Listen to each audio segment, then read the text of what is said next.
Shalom Bapak Ibu, Saudara Jemaat Gereja Mawar Syaron Sumatera, dimanapun Anda berada, sebuah sukacita kita bisa berjumpa kembali pada hari ini. Bagaimana kabar Anda? Saya percaya Anda semua dalam kondisi yang sehat dan diberkati Tuhan. Ada penyertaan Tuhan senantiasa melimpah dalam kehidupan Anda semua. Bapak Ibu Saudara yang dikasihi Tuhan, mari kita persiapkan hati kita.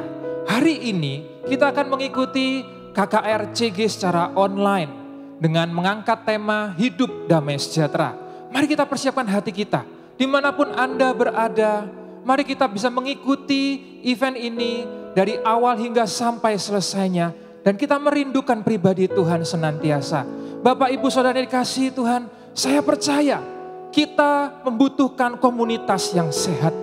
Pada hari-hari ini kita semua membutuhkan komunitas yang selalu mendukung kehidupan kita, yang selalu bisa saling menguatkan, saling mendoakan, dan tentunya komunitas tersebut membawa kehidupan kita semakin mengenal pribadi Tuhan. Oleh karena itu Bapak Ibu jemaat dikasihi Tuhan, saya mengundang dengan sukacita Anda bisa bergabung di dalam komunitas yang kami namakan bersama Connect Group atau disingkat CG.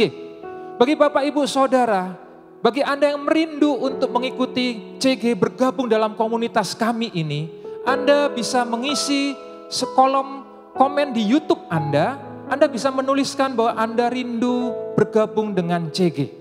Dimanapun Anda berada, di kota manapun Anda berada, ada CG komunitas yang bisa menguatkan, mendukung dan senantiasa mendoakan Bapak Ibu Saudara dikasihi Tuhan. Mari kita merindukan Tuhan lebih lagi. Dan pada acara malam hari ini, mari kita berdoa bersama-sama, kita persiapkan hati kita untuk mengikuti acara ini dengan hati yang penuh antusias, semangat. Anda pasti akan mendapatkan berkat tuntunan Tuhan, mengalami terobosan demi terobosan, pemulihan terjadi. Dan saya percaya juga mujizat terjadi di dalam nama Tuhan Yesus. Mari kita satukan hati kita berdoa bersama-sama. Bapa di surga, kami bersyukur punya Allah yang seperti Engkau. Kami mempersiapkan hati kami untuk mengikuti KKR CG online dengan tema hidup damai sejahtera. Kami tahu Tuhan, sumber damai kami hanya berasal daripada Engkau saja. Tuntun hidup kami senantiasa mengikuti acara ini dari awal hingga sampai akhirnya. Kami dengan hati terbuka, kami minta tuntunan-Mu ya Roh Kudus, agar hidup kami senantiasa mengalami tuntunan dan penyertaan daripada-Mu.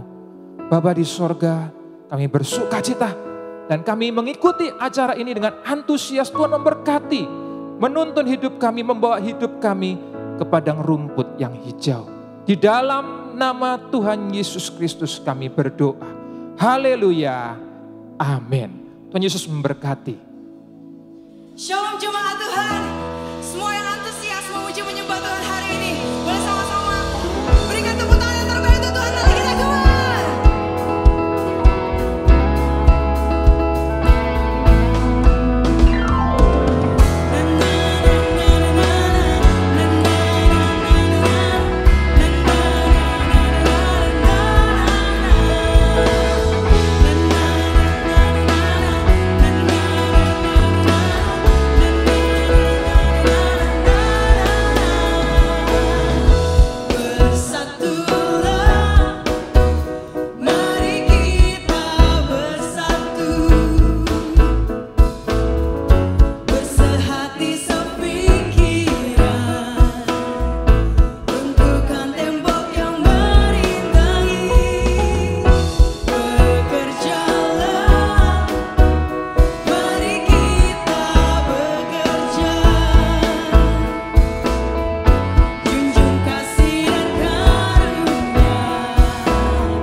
Haleluya. Tuhan, Engkau ada di tengah-tengah kami. Engkau juga sanggup menjangkau setiap saudara-saudari kami yang ada di rumah mereka masing-masing. Tuhan, Engkau sanggup memulihkan mereka. Engkau tahu apa yang terjadi di dalam setiap pribadi, lepas pribadi yang menyaksikan, yang mengikuti pesan ini. Tuhan, datanglah. Mari Engkau mengoperasi seluruh hidup kami. Karena Engkaulah pencipta kami. Engkau yang menciptakan hidup kami. Kami mau kembali kepadamu. Kami rindu ada damai sejahtera di hati kami. Di tengah-tengah dunia, di akhir zaman ini, biarlah damai dari Tuhan itu memerintah dalam hati kami. Supaya kami, dalam kehidupan kami, keseharian kami, yang memimpin kami adalah damai sejahtera Tuhan.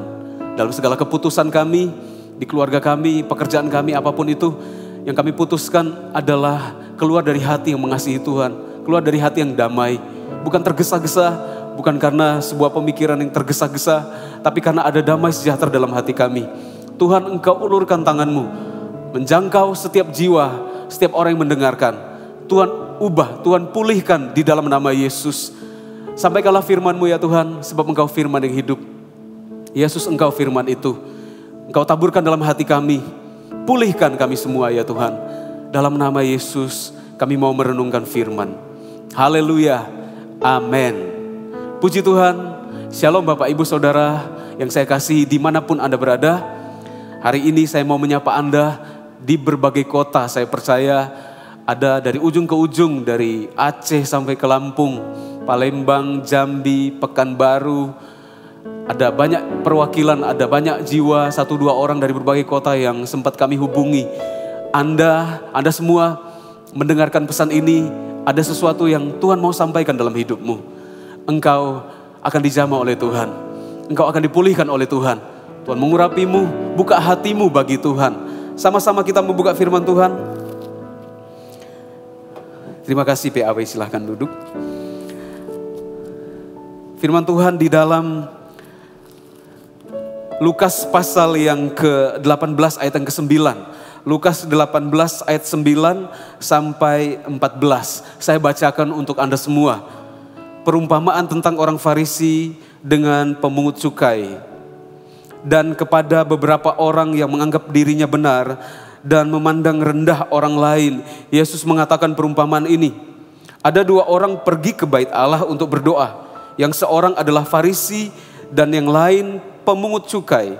Orang Farisi itu berdiri dan berdoa dalam hatinya begini. Ya Allah, aku mengucap syukur kepadamu karena aku tidak sama seperti semua orang lain. Bukan perampok, bukan orang lalim, bukan pezinah, dan bukan juga seperti pemungut cukai ini. Aku berpuasa 2 kali seminggu. Aku memberikan 1/10 dari segala penghasilanku. Tetapi pemungut cukai itu berdiri jauh-jauh. Bahkan ia tidak berani menengadah ke langit, melainkan ia memukul diri dan berkata, Ya Allah, kasihanilah aku, orang berdosa. Aku berkata kepadamu, orang ini pulang ke rumahnya sebagai orang yang dibenarkan Allah, dan orang lain itu tidak. Sebab barang siapa meninggikan diri, ia akan direndahkan, dan barang siapa merendahkan diri, ia akan ditinggikan. Kisah ini sangat indah. Ada sebuah perenungan firman Tuhan, pesan Tuhan bagi setiap Anda yang Tuhan sampaikan dalam hati saya. Sebuah beban yang Tuhan taruh di hati saya untuk disampaikan kepada setiap Anda. Ada kisah mengenai 2 orang, mereka pergi ke bait Allah. Yang satu merasa benar, paling benar di antara semuanya. Yang satu merasa jauh dari Tuhan, hatinya tertuduh. Bukankah akhir-akhir ini ada banyak di antara kita yang merasa hati kita tertuduh? Kita mau kerjakan apapun hatinya tertuduh. Merasa jauh dari Tuhan, ada perasaan gak tenang dalam hati. Mau tidur gak bisa, semahal apapun tempat tidur Anda, tidak menjamin Anda bisa tidur nyenyak. Ada banyak bapak-bapak yang gak bisa tidur, ada banyak ibu-ibu gak bisa tidur. Ada banyak masalah yang terjadi, membuat hati gak tenang, membuat hati jadi gundah gulana. Ada perasaan jauh dari yang namanya hidup damai sejahtera. Ada banyak orang mengalaminya, seperti yang dialami oleh pemungut cukai. Dikatakan dia berdiri jauh-jauh, tidak bisa, tidak mau mendekat, rasanya tertolak. Padahal ada di bait Allah. Apakah Anda juga mengalaminya? Mau doa, rasanya Tuhan gak akan dengarkan. Mau memanggil nama Tuhan, rasanya Tuhan jauh. Dikatakan ia berdiri jauh-jauh, merasa gak layak mendekat kepada Tuhan. Lalu dikatakan dia tidak berani menengadah ke langit, artinya tidak berani mengangkat kepalanya melihat ke atas, melihat kepada Tuhan. Karena merasa gagal hidupnya. Banyak orang merasa gagal hidupnya. Ada banyak di antara Anda merasa gagal hidupnya. Tidak berani mengangkat kepalanya. Anda merasa Anda adalah orang yang tidak berhasil dalam bisnis, pekerjaan. Anda merasa tertuduh sana sini, semuanya salah, serba salah.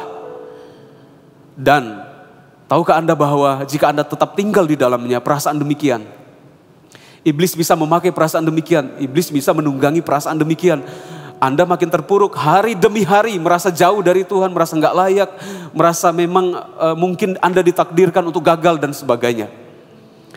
Bukan berhenti di sana, tidak berhenti di sana. Dikatakan selanjutnya, ia memukul dirinya, merasa benar-benar menjadi orang yang tidak berguna. Pemungut cukai ini berdiri jauh-jauh, nggak mau duduk, mungkin merasa kalau pergi ke gereja, nggak mau duduk di depan. Ini sinagog, tempat ibadah orang Yahudi. Pemungut cukai nggak mau duduk di depan, merasa paling berdosa. Dia berdiri jauh-jauh. Mungkin Anda juga demikian. Anda merasa orang paling hina di muka bumi. Anda merasa Anda paling banyak dosanya. Anda merasa Anda gak pantas memandang wajah Tuhan. Rasanya tertuduh hatinya. Untuk menengadah kepada Allah. Ada sebuah tekanan yang luar biasa. Anda berkata orang lain saja yang melihat kepada Tuhan. Saya ini gak pantas, gak layak. Saya ini hanya debu saja. Memang kita semua debu. Diciptakan Tuhan dari ketiadaan. Dari debu, dari abu. Tuhan ciptakan kita. Jadi makhluk yang hidup, dicintai Tuhan. Jadi berdiri jauh-jauh, tidak berani menengadah ke langit, memukul-mukul dirinya. Hari ini mungkin Anda tidak memukul diri Anda, tapi pikiran Anda terus memukul hatimu. Pikiranmu berkata, memang Anda ditakdirkan untuk tidak berhasil. Memang kamu ini gagal, memang kamu ini gak bisa. Tuduhan-tuduhan itu terus ada dalam pikiranmu, dalam hatimu. Waktu mau pergi tidur, pikiran itu datang. Bahkan kebawa mimpi mungkin. Lalu waktu bangun, perasaannya juga sama. Saya ini gagal, saya ini jauh dari Tuhan. Saya enggak bisa, orang lain bisa, saya enggak bisa. Perasaan itulah yang dialami oleh pemungut cukai.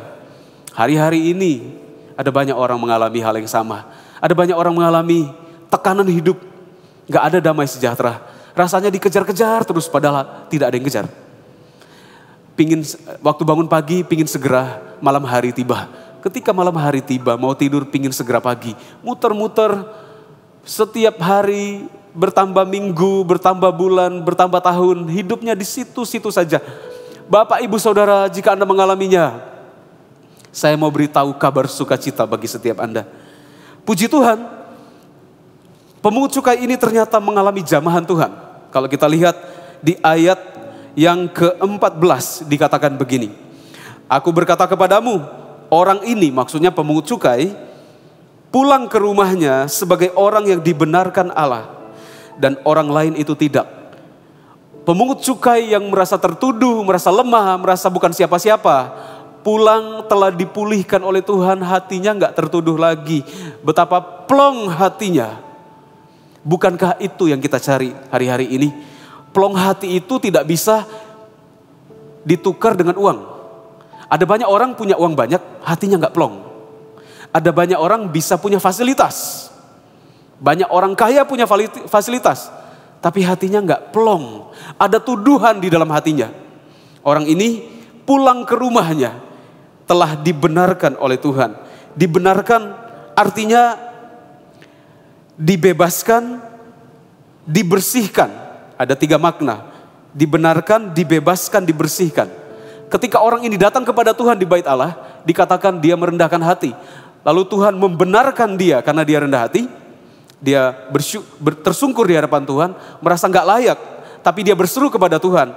Tuhan membenarkannya. Artinya orang yang tertuduh, yang tidak ada damai sejahtera dalam hatinya, mengalami dibenarkan, mengalami dibebaskan, mengalami dibersihkan. Anda juga bisa mengalaminya.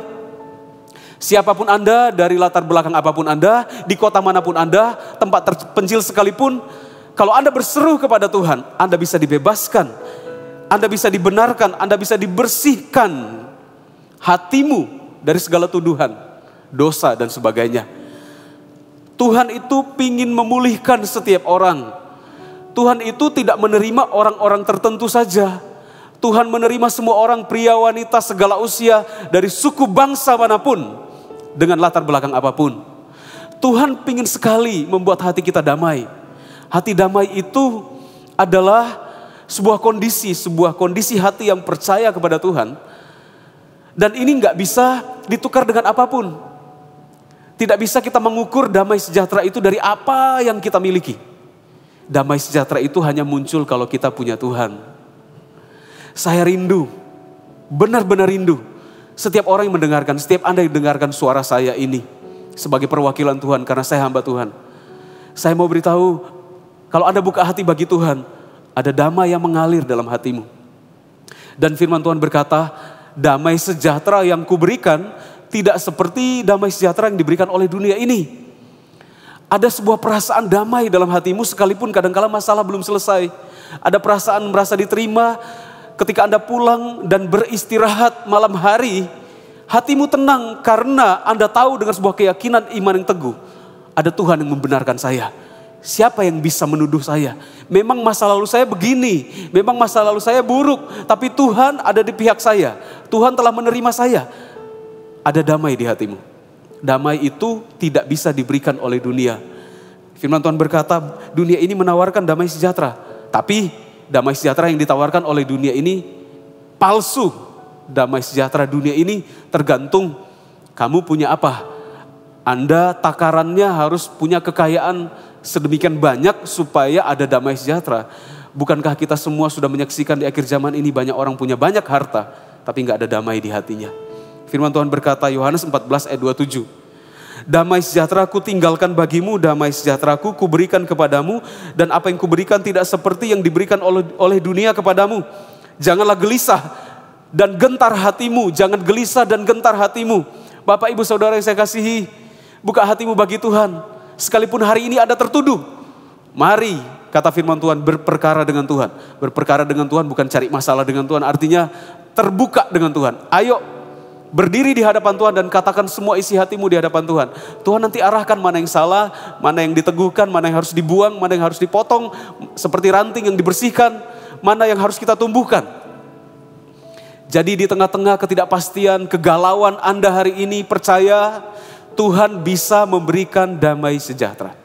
Damai sejahtera itu mahal dan indah, tapi gratis karena Tuhan yang memberikannya. Maukah Anda hidup damai sejahtera? Mau enggak Bapak Ibu Saudara, setiap hari tidak ada tuduhan di hatimu? Orang yang hidup dalam tuduhan adalah orang hidup dalam dosa. Mari kita mempelajari firman Tuhan, buka hatimu, saya jelaskan. Setiap orang yang mau hidup damai sejahtera adalah orang yang pertama, dikatakan ia datang ke bait Allah. Di ayat yang kedua dikatakan ada dua orang pergi ke bait Allah untuk berdoa. Ini maknanya adalah apapun yang Anda alami hari ini tetaplah pergi ke bait Allah. Makna rohaninya adalah bait Allah adalah tempat di mana orang-orang bersekutu. Ada banyak orang anak-anak Tuhan di sana. Saya mendorong Anda untuk mencari komunitas rohani. Cari sahabat rohani. Bukan pergaulan yang buruk. Semakin Anda mendekatkan diri kepada orang-orang yang cinta Tuhan, bukannya sempurna, tidak ada manusia sempurna, tapi kalau Anda mendekatkan diri kepada orang yang tahu firman, yang mau mendoakan Anda, bukan memanfaatkan Anda akan melatih diri Anda, membuka hatimu untuk hidup damai sejahtera, masuk ke dalam hatimu, masuk ke dalam pikiranmu. Dikatakan mereka ke bait Allah. Memang ada orang juga, ada ahli Taurat, orang Farisi, pergi ke bait Allah, hatinya nggak benar. Tapi kalau kita lihat di bait Allah lah setiap hati dilihat oleh Tuhan. Jadi sekalipun Anda tertuduh hari ini, merasa gak layak pergi ibadah, merasa gak layak berjumpa dengan orang Kristen, anak Tuhan, Anda merasa Anda penjahat, tetap cari komunitas yang baik. Cari di mana ada persekutuan, datanglah ke sana. Ada banyak orang, ada banyak suami, saya merasa ada suami yang sudah lama diajak oleh istrinya untuk doa. Tapi nggak mau. Kamu saja yang doa, saya merasa nggak layak mau doa. Kamu Kristen sejak lama, saya ini merasa nggak dekat dengan Tuhan. Kamu saja yang doa. Jangan Bapak Ibu Saudara, Bapak dengarkan. Anda tetap harus datang kepada Tuhan. Sekalipun Anda merasa aneh, risih. Saya berdoa, saya kan bukan orang Kristen. Atau saya ini kan baru awal-awal datang ke gereja. Apalagi akhir-akhir ini nggak bisa ngumpul di gereja. Saya sudah lama nggak ke gereja. Makna gereja bukan hanya bait Allah secara fisik, tapi di mana ada persekutuan, itulah bait Allah. Di mana 2-3 orang berkumpul dalam namaku, aku hadir di tengah-tengah mereka. Tuhan hadir dalam perkumpulan anak-anak Tuhan. Carilah sekelompok orang yang mencintai Tuhan. Sekali lagi bukan orang sempurna, nggak ada yang sempurna. Carilah orang-orang yang mencintai Tuhan, hadirlah di sana, minta didoakan. Mulai ada damai sejahtera dalam hatimu. Saya juga mengalaminya, masa lalu saya mengalami sebuah musim di mana ada tekanan dalam hidup saya, di mana ada banyak masalah yang saya alami. Tidak ada apapun yang bisa membuat damai sejahtera itu ada. Banyak hal yang saya lakukan untuk mengusir kebosanan dan sebagainya. Saya melakukan banyak hobi, saya melakukan kesukaan-kesukaan manusia. Tapi setiap kali saya melakukannya, ada sukacita damai sejahtera semu yang saya alami. Anda juga demikian. Anda merasa hidup penuh, nggak ada damai. Anda lakukan ini dan itu, dan setiap kali Anda melakukannya, Anda mendapatkan kesenangan sesaat. Dan setiap kali Anda pulang rumah, tetap ada tuduhan di hatimu. Betapa tidak menyenangkan hidup di muka bumi akhir ini, hari-hari ini, di akhir zaman ini. Setiap hari kalau hatimu tertuduh. Ada beberapa orang yang saya konseling, mereka nggak bisa jelaskan pergumulan mereka apa. Ketika berjumpa, yang mereka sampaikan hanyalah, doakan saya, hati saya gelisah. Lalu saya tanya, ada masalah apa? Enggak tahu. Mungkin Anda adalah orang yang berhasil dalam pekerjaan. Mungkin keluarga Anda baik-baik saja. Mungkin tabungan Anda cukup. Anda dalam posisi yang baik secara keuangan. Namun ada sesuatu yang mengejar hatimu.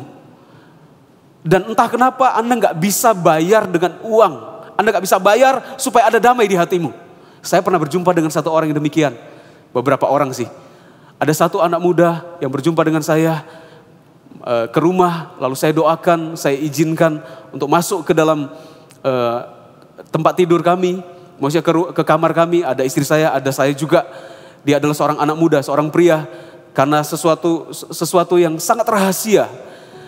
Tiba-tiba dia nangis, lalu kami harus ungsikan supaya nggak dilihat orang. Kami doakan, saya doakan. Waktu saya doakan, saya peluk pria ini. Ada istri saya, jangan memikirkan hal yang lain. Waktu saya peluk dengan kasih, saya rangkul dengan kasih Bapa, anak muda ini menangis tiba-tiba. Lalu saya tanya, masalah kamu apa? Enggak tahu, enggak ada masalah. Ada beberapa telinga hari ini, ketika Anda mendengar suara saya, Anda berkata itu saya. Enggak tahu ya, ada masalah apa ya? Apa sebenarnya yang terjadi di hidup saya? Hanya Tuhan yang tahu, hanya Tuhan yang bisa mengisi kekosongan hatimu. Hanya Tuhan yang bisa beri damai sejahtera di hatimu. Dan puji Tuhan, anak muda ini kami doakan, dipercaya sungguh-sungguh kepada Yesus. Waktu dia menerima Yesus, ada damai di hatinya. Dipulihkan oleh Tuhan. Tetap datang ke bait Allah. Sekalipun merasa tertolak, tetap datang ke sinagog. Seperti pemungut cukai ini, dia tahu dia merasa gak layak, tapi tetap datang ke tempat ibadah. Sekalipun Anda merasa gak layak, cari orang Kristen untuk mendoakan Anda. Cari hamba Tuhan, cari sahabat Anda yang mungkin selama ini sudah mendoakan Anda. Yang kedua, supaya hidup penuh damai sejahtera. Hidup damai sejahtera di akhir zaman ini adalah akui Tuhan itu ada. Akuilah Tuhan itu ada. Karena dikatakan di ayat yang ke-13, tetapi pemungut cukai itu berdiri jauh-jauh, bahkan ia tidak berani menengadah ke langit, melainkan ia memukul-mukul diri dan berkata, ya Allah. Garis bawahi, ya Allah. Orang ini berseru, sekalipun ada banyak masalah, sekalipun memukul dirinya, sekalipun merasa gak layak, dia berkata, ya Allah. Artinya, akuilah bahwa Allah itu ada.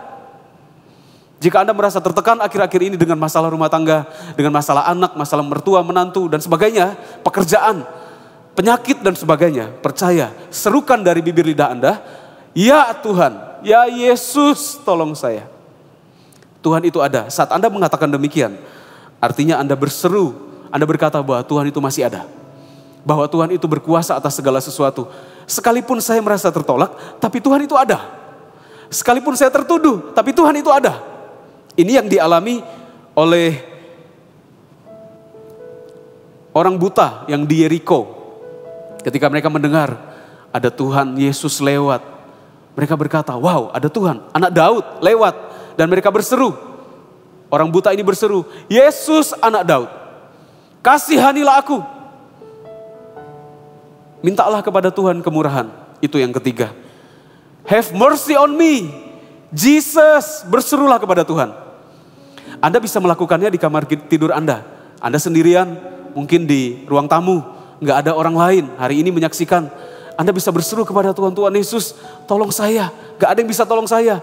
Hanya Engkau yang bisa tolong saya, Tuhan Yesus. Ulurkanlah tangan-Mu ya Tuhan. Have mercy on me. Tuhan, hanya kasih karunia-Mu yang bisa membuat saya punya damai sejahtera. Tuhan, tolong saya. Mintalah kepada Tuhan untuk mengasihi kita. Tuhan, kasihani saya. Tuhan, ubahkan saya. Hari ini apapun kondisimu, sekali lagi, Tuhan bisa memberikan hidup damai sejahtera. Katakan hidup damai sejahtera. Katakan di hatimu sekali lagi, hidup damai sejahtera. Orang yang hidup damai sejahtera adalah orang yang berharap kepada Tuhan.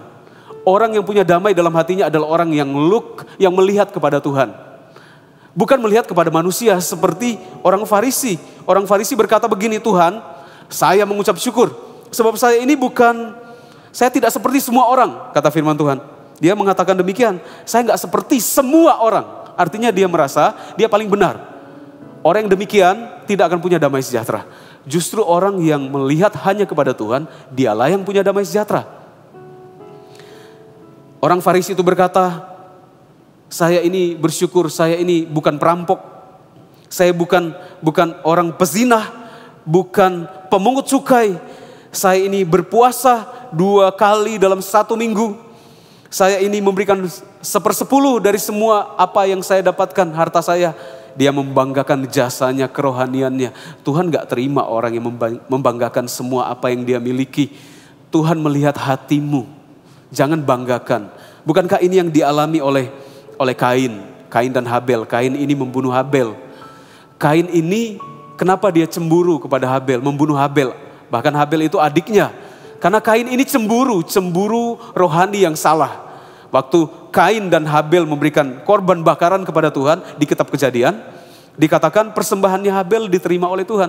Sementara persembahannya Kain tidak diterima. Lalu panaslah hatinya. Artinya Kain ini merasa cemburu bahwa adiknya persembahannya diterima oleh Tuhan. Kadang-kala kita juga enggak damai sejahtera karena melihat orang lain dipakai Tuhan. Kenapa saya enggak ya? Kenapa saya enggak diterima? Bukannya introspeksi diri, tapi menuduh orang lain, mau bunuh orang lain. Merasa mau lebih daripada orang lain, menunjuk-nunjuk orang lain.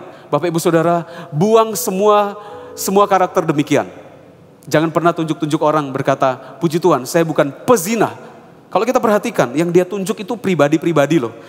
Puji Tuhan, saya ini bukan perampok. Perhatikan, perampok artinya orangnya. Saya ini bukan pemungut cukai.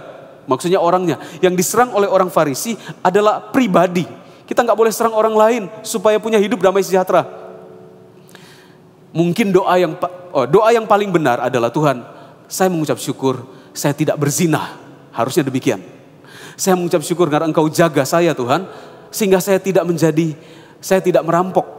Kita nggak menuduh orang dosa orang lain. Jangan seperti orang Farisi. Jika tidak demikian, maka kita tidak punya damai sejahtera dalam hati. Minta kemurahan Tuhan. Akui Tuhan itu ada. Tuhan, Engkau ada.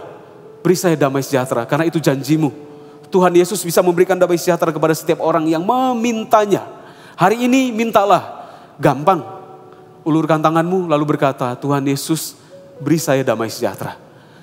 Tuhan Yesus, beri saya damai yang belum pernah saya alami. Saya mengalami damai sejahtera ketika saya menerima Yesus pertama kali. Waktu saya pergi ke sebuah acara, ke sebuah event gereja, rohani maksud saya. Berbagai gereja, anak-anak muda ngumpul. Lalu saya menerima Yesus di sana, ada hamba Tuhan menyampaikan mengenai kasih Yesus. Lalu saya membuka hati saya dan menerima Yesus. Ada damai dalam hati saya. Saya merasa perasaan saya lain ya. Waktu pulang dari acara itu, ada perasaan plong yang gak bisa dijelaskan dengan kata-kata. Rasanya pingin loncat, gak tahu kenapa ya. Karena saya lahir baru. Setiap orang yang menerima dan percaya kepada Yesus pasti mengalami kasih. Kasih mula-mula. Itulah sumber damai sejahtera. Karena ada Yesus di hatimu. Yang keempat, supaya kita ini punya hidup damai sejahtera adalah di ayat yang ke-13 dikatakan, Tuhan, aku orang berdosa, kasihanilah aku. Aku orang berdosa. Bapak, Ibu, Saudara, kalimat saya sederhana. Bukan kalimat yang sulit, yang nggak bisa diterjemahkan. Bahasa Indonesia bisa Anda dengarkan. Dan Anda tinggal di Indonesia, di Sumatera, Anda bisa dengar bahasa saya. Gampang, mau hidup damai sejahtera, tinggalkan dosa. Gak mungkin kita hidup dalam dosa, lalu punya hidup damai sejahtera. Gak bisa. Hidup damai sejahtera itu tinggal dalam hati orang yang mau hidup benar di hadapan Tuhan. Bukan karena kekuatan kita, tapi karena kita minta Tuhan ada dalam hidup kita. Tuhan tolong saya supaya saya hidup benar. Tuhan kasihanilah saya, kata orang pemungut cukai ini. Saya ini orang berdosa. Tidak ada manusia yang tidak berdosa, Bapak, Ibu, Saudara. Semua orang berdosa. Kita lahir dari rahim orang tua kita, dari mama kita dalam kondisi berdosa. Karena kita ini mewarisi dosa Adam dan Hawa. Tetapi kalau kita percaya kepada Yesus, kita akan punya hidup damai sejahtera. Katakan damai sejahtera dalam Kristus. Saya mau setiap orang yang mendengarkan ini punya damai sejahtera. Saya merasa Tuhan berbicara sesuatu dalam hatimu. Sungguh-sungguh. Karena khotbah saya ini sederhana. Saya nggak mengkhotbahkan sesuatu yang sulit. Saya tahu di tengah-tengah Anda hari ini ada orang-orang entah kenapa nggak ada masalah tapi merasa punya masalah, nggak dikejar tapi merasa dikejar-kejar. Anda nggak bisa istirahat, tidak bisa mengerjakan segala sesuatu dalam keadaan damai. Bahkan ada pertengkaran di rumah tangga, ada pertengkaran dengan anak Anda sebagai orang tua merasa dimusuhi oleh anak, Anda sebagai istri dimusuhi suami dan sebagainya. Intinya ada banyak hidup yang tidak ada damai sejahtera. Datanglah firman Tuhan kepada Anda yang saya sampaikan.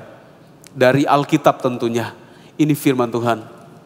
Setiap orang yang tidak punya damai sejahtera, bisa memiliki hidup damai sejahtera. Yang pertama yang kita lakukan, supaya kita punya hidup damai sejahtera, adalah datang ke bait Allah. Cari orang-orang yang bisa mendoakan Anda. Cari anak-anak Tuhan yang bisa doakan Anda. Saya pernah melihat sebuah kesaksian. Melihat saya dengan mata kepala saya sendiri. Melihat orang yang hidupnya hancur. Seorang yang ada di Palembang, saya pernah melayani di sana. Hidupnya hancur. Sahabatnya selalu kirimkan ayat kepadanya. Setiap hari kirimkan ayat. Padahal dia nggak mau percaya. Narkoba, judi dan sebagainya. Tidak mau datang kepada Tuhan. Setiap hari, setiap malam sahabatnya kirimkan ayat kepadanya. Satu kali Tuhan jamah hatinya. Dan memberi diri dibaptis di gereja Mawar Syaron pada waktu itu. Hidupnya yang gelap, tidak ada damai sejahtera. Dia pernah jalan dari satu sudut kota ke ujung kota yang lain karena mobilnya sudah dijual. Bapak muda ini menjual menjual kendaraannya, tinggal rumahnya yang tak terurus, yang tertinggal. Istrinya pun sudah sebentar lagi mau meninggalkan, mau menceraikan maksudnya. Tidak ada damai sejahtera, ada banyak hutang sana sini karena beli narkoba. Tapi ketika menerima Yesus dalam hatinya, hidupnya diubahkan, keluarganya dipulihkan. Bahkan hari ini mereka menjadi jemaat yang setia di Palembang. Istrinya menjadi seorang pendoa. Tuhan memberkati, memulihkan keluarganya. Ada damai, bisa tidur. Malam hari tidak pernah beliau mengatakan tidak pernah mengalami tidur yang seenak ini. Sejak menerima Yesus, dia bisa beristirahat, ada damai dalam hatinya. Sangat sederhana pesan firman Tuhan. Pertama, datang ke bait Allah, cari orang-orang Kristen untuk mendoakan Anda. Yang kedua, akui Tuhan itu ada. Yang ketiga, minta kemurahan Tuhan. Tuhan kasihani saya. Tuhan tolong saya. Dan yang keempat adalah mengakui segala dosa kita. hati kita nggak pernah bisa dibohongi. Ada orang pura-pura bahagia. Ada banyak orang pura-pura damai. Bisa senyum terus. Tapi sebenarnya dalam hatinya ada gundah gulana. Saya nggak bisa sebutkan satu persatu. Setiap Anda yang mendengarkan pesan ini. Saya nggak bisa melihat wajah Anda. Tapi Tuhan bisa melihat hatimu. Mungkin hari ini ada air mata di pipi Anda. Tuhan melihatnya. Ulurkan tanganmu. Ketika Anda menyaksikan di YouTube, Anda bisa ulurkan tangan. Ikuti doa saya. Tuhan Yesus, saya mau datang kepadamu. Tuhan Yesus, ampuni segala dosa saya. Tuhan Yesus, Engkau ada. Engkau lebih besar, Engkau lebih berkuasa dari semua masalah saya. Tuhan Yesus, berikanlah kemurahan-Mu bagiku. Kasihani aku yang hancur ini ya Tuhan. Kasihani aku, kasihi saya Tuhan. Semua orang meninggalkan saya. Mereka hanya menerima saya kalau saya punya sesuatu. Tapi hanya Engkau yang tertinggal Tuhan. Mungkin Anda, Bapak Ibu Saudara, hari ini Anda merasa gak layak. Anda bahkan tertunduk kepalanya. Dengan kasih saya mau berkata, angkatlah kepalamu, lihat kepada Tuhan. Dengan iman engkau melihat ke atas, ke sorga dan berkata, Tuhan, saya mau ada hidup damai sejahtera di hati. Tuhan tolong saya. Tuhan Yesus tolong saya. Bapa yang baik, Roh Kudus, Engkau tak terbatas ruang dan waktu. Mari Engkau masuk ke rumah demi rumah, ke pribadi demi pribadi, dari kota ke kota yang mendengarkan pesan ini.